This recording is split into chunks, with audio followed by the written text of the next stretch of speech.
Today we're going to look at the warriors of the Zhou Dynasty, and we're going to focus on one particular battle, the first battle that established the Zhou Dynasty.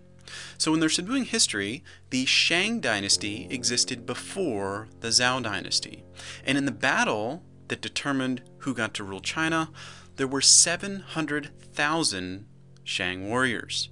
To meet this large force was only 50,000 Zhou warriors. And we look at the numbers here, it's mind-boggling to consider that the Zhou warriors would win this, but we know they did.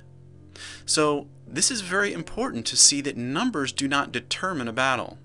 However, it's very helpful to have the numbers so we can count them and figure out how in the world the Zhou warriors ended up winning.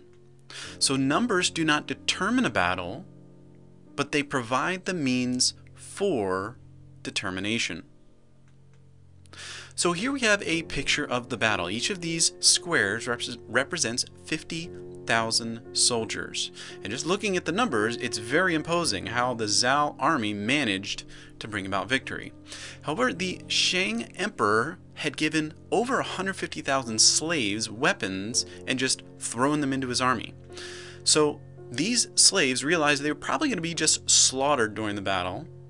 And since they were slaves, they probably didn't like the emperor very much, so they switched sides right away. However, the anger against the Shang emperor went farther than this. A lot of the Shang soldiers turned their spears upside down to display that they didn't even want to fight, so they were out of the battle. There was even other Shang warriors who didn't want to fight for the Shang army, and they also switched sides. So now you have a much more balanced battle. However, the Shang army still holds an advantage. The reason the Zhou army eventually won is because that core unit of 50,000 soldiers was much better trained, and they had much higher morale than the Shang army. So what principles can we derive from this battle? First, as a warrior, you want to separate your enemy, chop them up, get those little boxes out of the battle. However, it's really good if you can unite those forces with you. So don't just separate your enemy, unite those separations with yourself to make you stronger. Additionally, you want to hold the training and morale advantage before you go into any battle, and these are factors that take place before the battle even begins. So the training you do now and the morale you're cultivating now will determine the battles you win in the future. So skillful warriors exercise masculine separation and feminine union. We need both male and female warriors so that we can skillfully exercise the arts of separation and union as warriors. So let's look at the implications of this. Warriors exist to remove pompous rulers, and the Shang emperor was pompous. Even his own people didn't like them.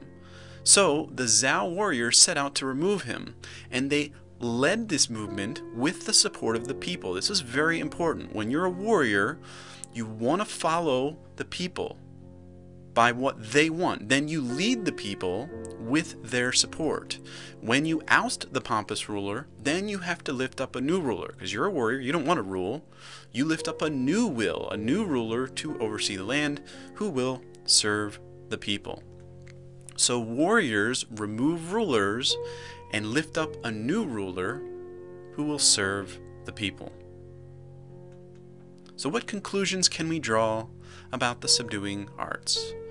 First, you always want to subdue through separation. This is the masculine side, the male side of being a warrior. You cut things, you separate them. However, the feminine side of being a warrior is to unite things. So when the male side of you cuts things away, you want to allow there to be union with what was cut away, and that makes you stronger and your enemy weaker. You also want to only be a warrior if you have the support of the people. If you run out on your own crusades and try to do whatever you want, the people aren't going to follow you and you will fail. The job of a warrior is to lead the people in the direction that they already want to go. So subdue through separation and union, but never without the people's support.